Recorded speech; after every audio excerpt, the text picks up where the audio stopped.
Hello. Uh-oh. I just There he is. God damn it. You okay? Hello. Uh-oh. Gary's been having internet trouble and he's trying to connect with his phone. Are you there? Hello. Hello, can you hear me? Can you hear me?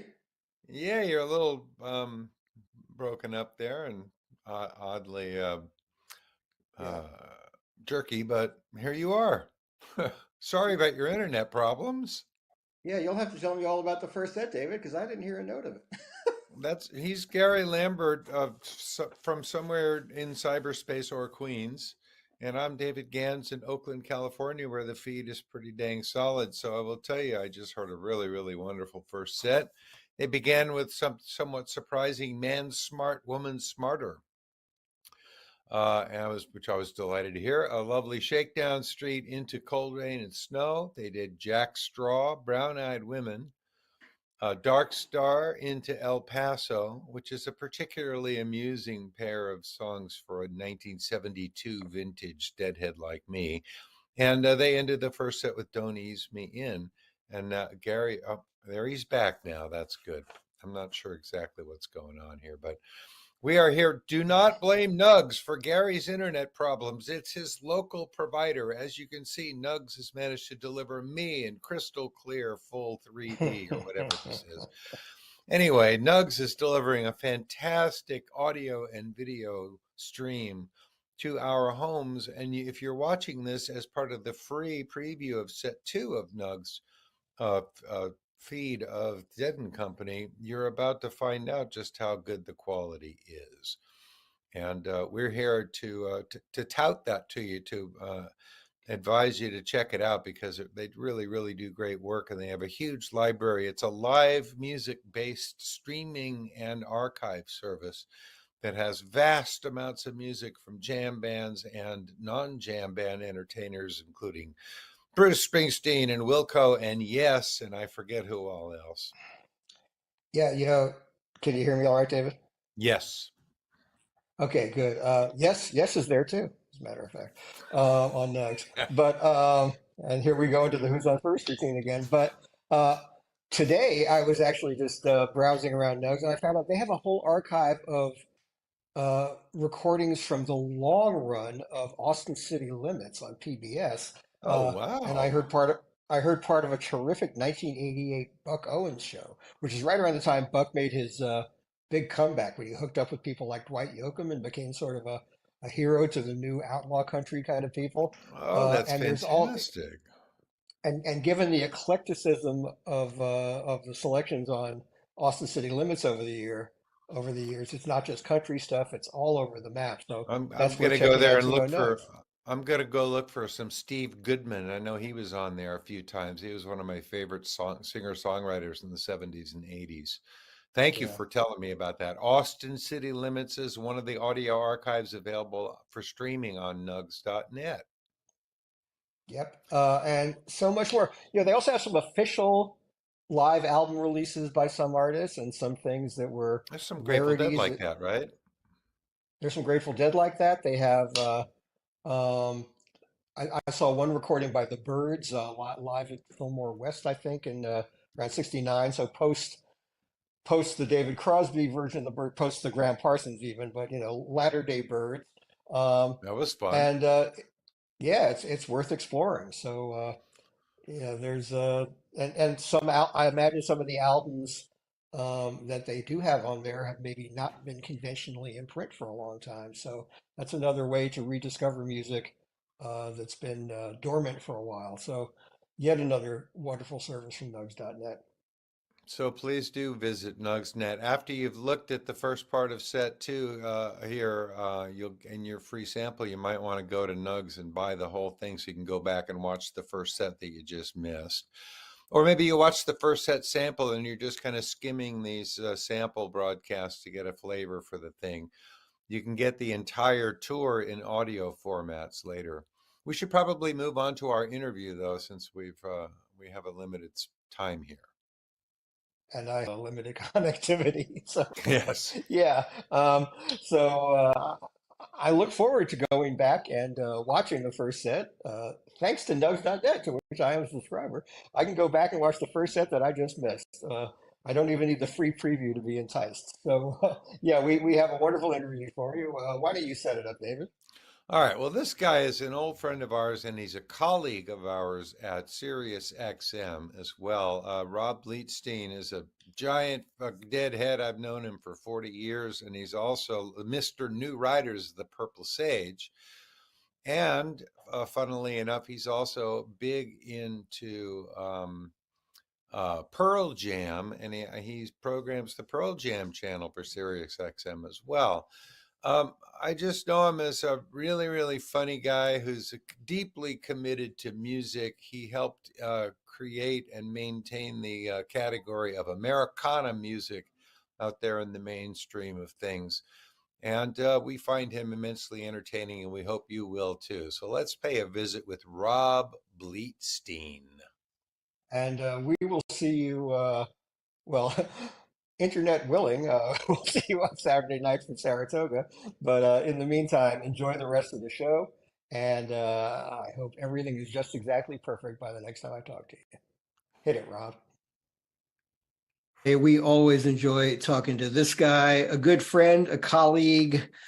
Some of you may know him from the Grateful Dead channel, where he introduces many, many Grateful Dead concerts each and every day. He's also a longtime associate of the New Riders of the Purple Sage and a towering figure in the field of Americana music, which he helped bring into the world under that name. Welcome, Rob Bleetstein, okay?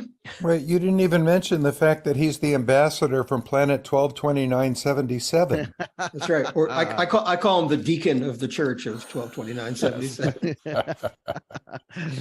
That I can't deny. And howdy, guys. Great to be here. Great to have you, man.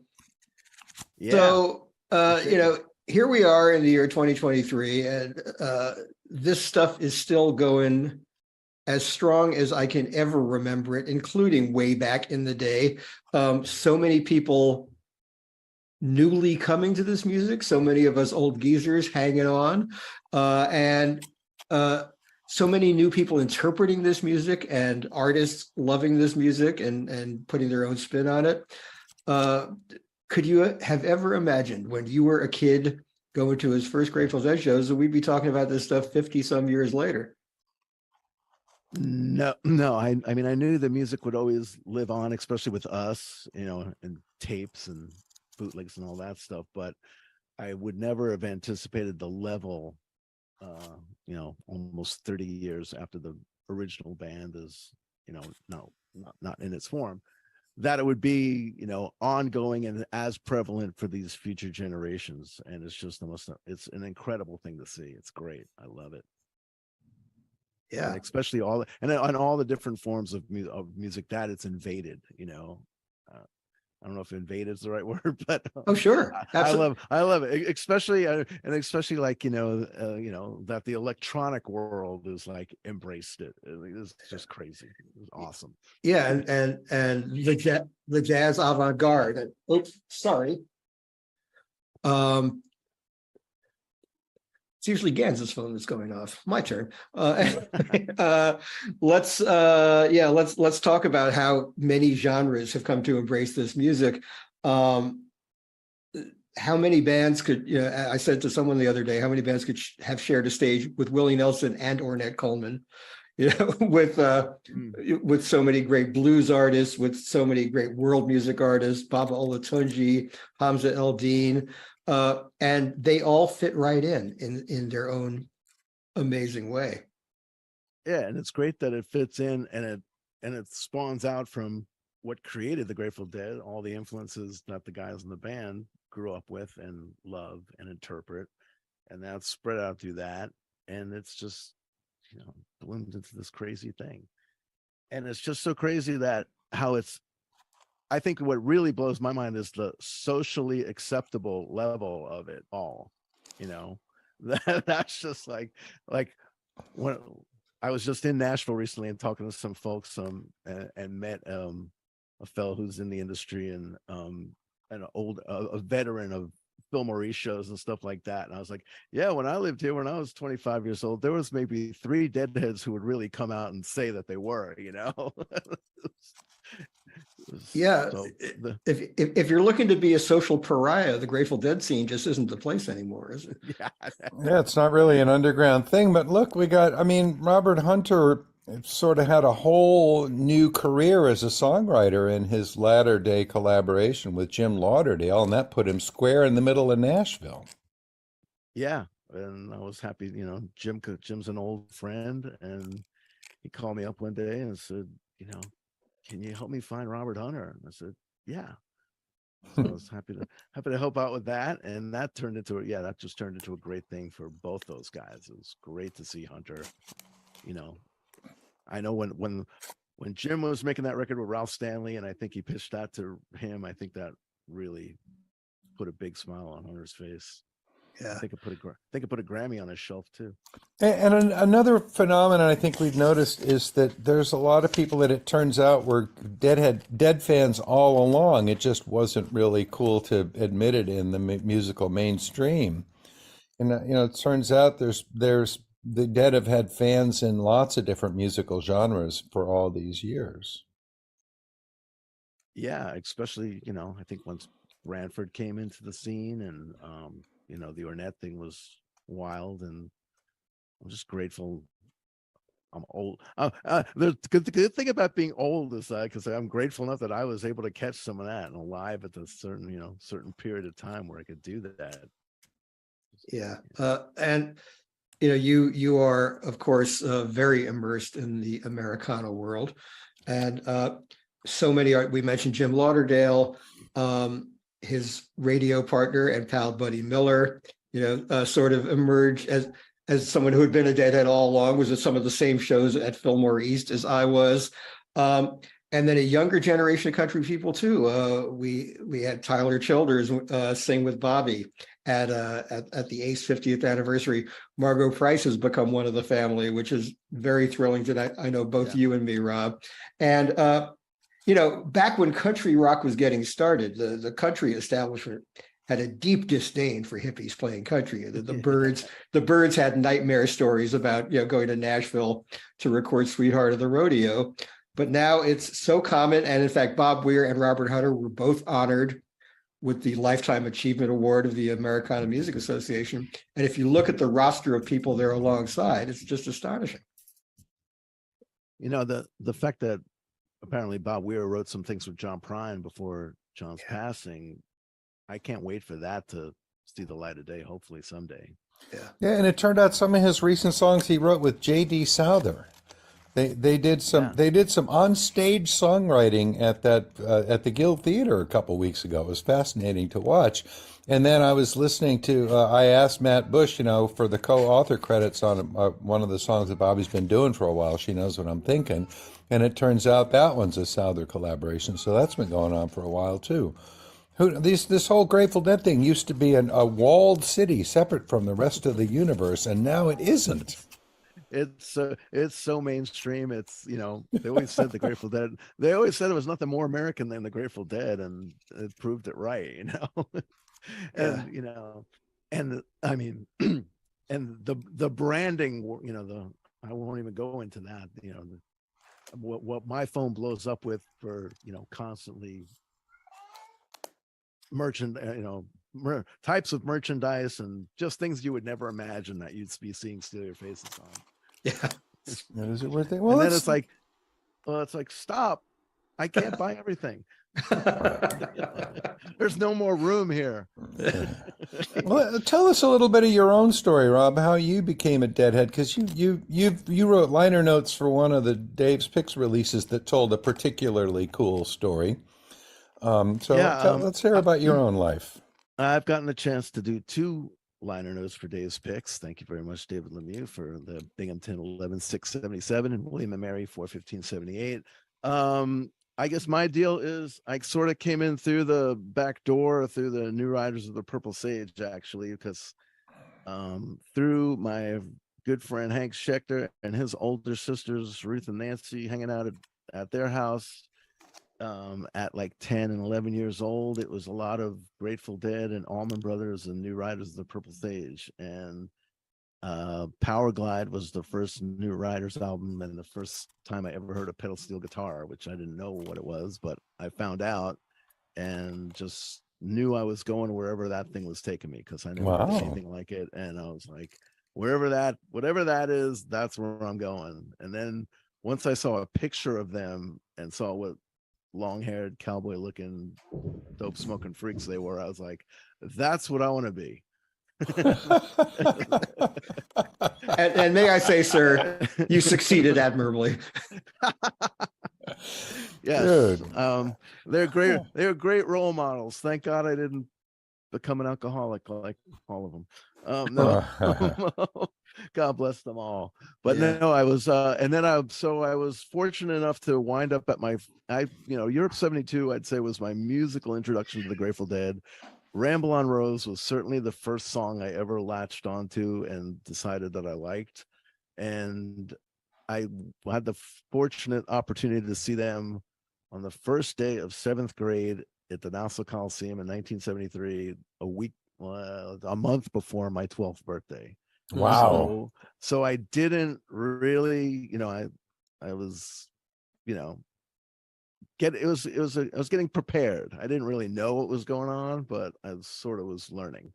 And my biggest impressions of that thing that I can remember to this day were, one, the size of the PA. It was 73 pre-wall of sound, but it was rather impressive. I also remember Donna very much because I didn't really realize that there was a female in the Grateful Dead. And I was like, oh, wow. And then the amount of people that were getting paraded by me getting arrested for smoking weed was something that will never leave my mind in my head either. Yeah, NASA was a major bustathon. Yeah. And also there was a big rumor that the New Riders might open. So that was another thing that sort of got me there. And although getting me there was also, everybody was going, everybody's older brothers and sisters were going. My older brother went too. So it was just part of the deal. It was like, and it was also like hey, I'm in junior high school now. You can't tell me I can't go to rock concerts. So that's part of that thing. And then they took their break. And when 76 came back, I sort of, I missed seeing them because I didn't know what a certified check was, and sent a personal check and got it back. It's like, you are not going to the Beacon. Yeah. Oh man. It all turned out okay because my first real shows that I consider were the 3 of the 5 at the Palladium in the spring of 77. And from that point on, it was, yeah, we got to do this wherever, whenever we can. I took my first to the LSD at Englishtown for the second set. And that was, like, I refer to that as my Woodstock, and just a great thing. And from there on, then I started eating it like candy, and I went with a bunch of friends to see Muddy Waters. Oh, David Bromberg had Muddy Waters opening for him at CW Post in October of 77. And I'm taking a sugar cube that night or liquid that night or something. And my friends are like, you're crazy. I'm like, no, it's going to be great. And it was great. And that, and then I had another great experience. My first sugar cube was at Binghamton. And that was my first full Grateful Dead concert under the influence of psychedelics. And that was gangbusters. Okay, you've told us this. Now, how does that take you into a career path that leads you to where you are today? Oh, okay. Well, I knew that music was my salvation and my only hope of living a breathing life. And I tried to play guitar in 8th grade, and it just was not happening in the least sense of the word. So being a musician was not, air guitar became an air pedal steel became my thing.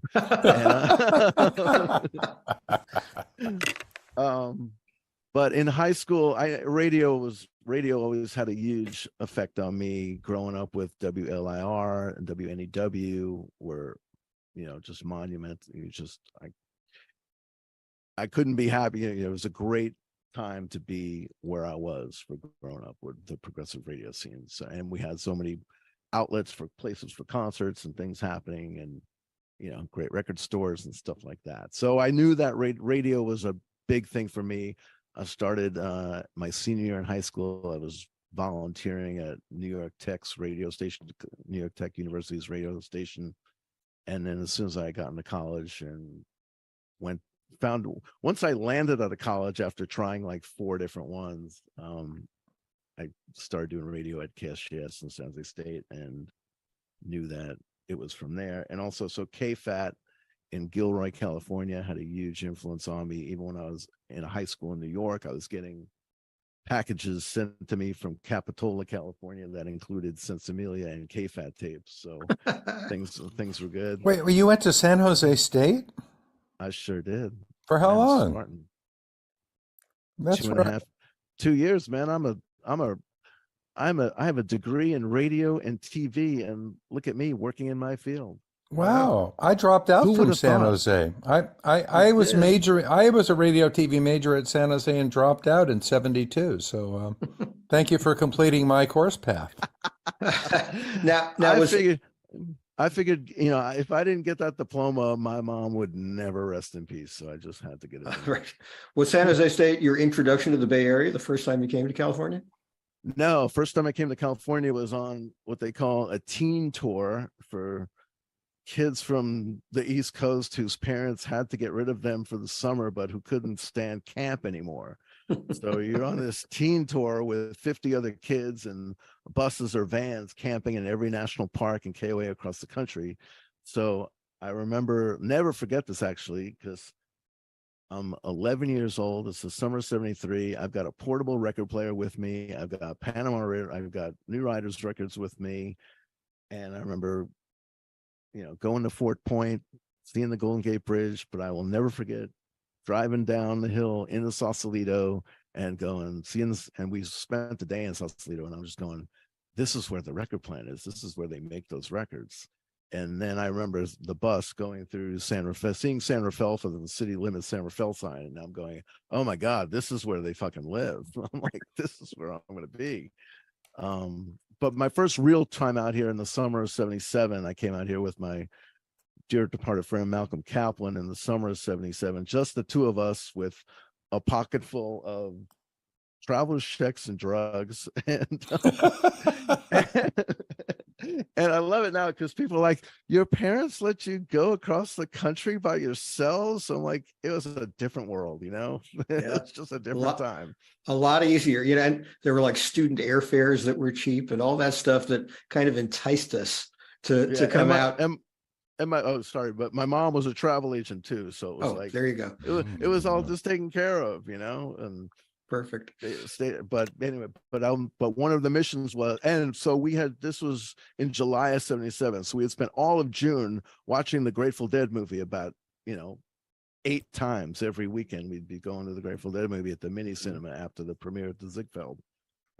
And so we were obsessed with Winterland.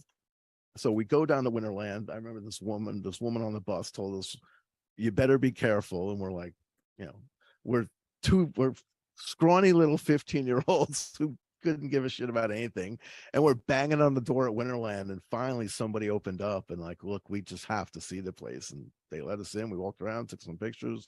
Wow.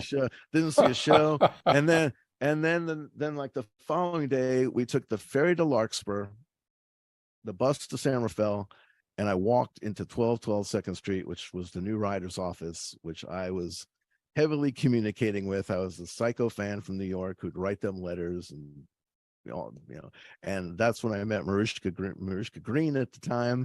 And they were like, I introduced myself, and they're like, oh, we know who you are. You're the first check we always get whenever we have something new. Wow, that's great. Hey, we're running out of time, I'm sorry to say. We have to wind this down. Well, there we go. There's the story, and it all came to bigger fruition with my first trip to Winterland in December of 77, and the aforementioned 1229 77, which is Dick's Picks 10, which everybody should already own.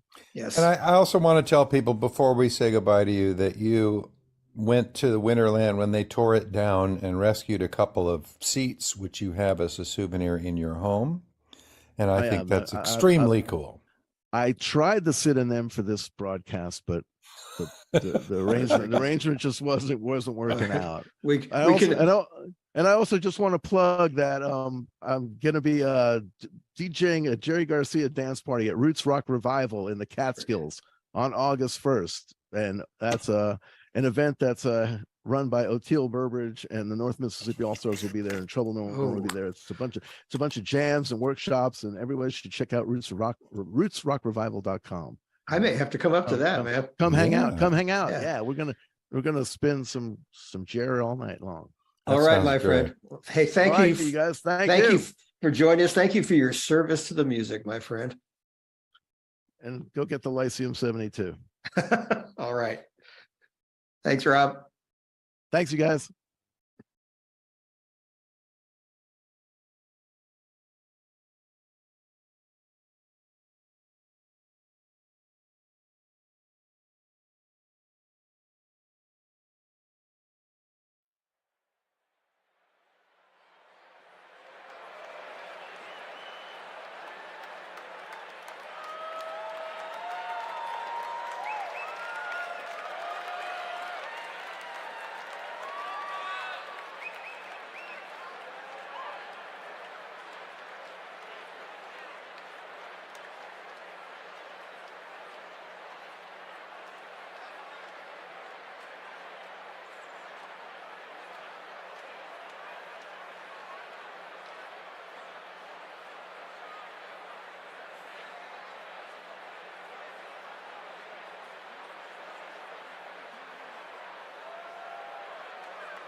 Thank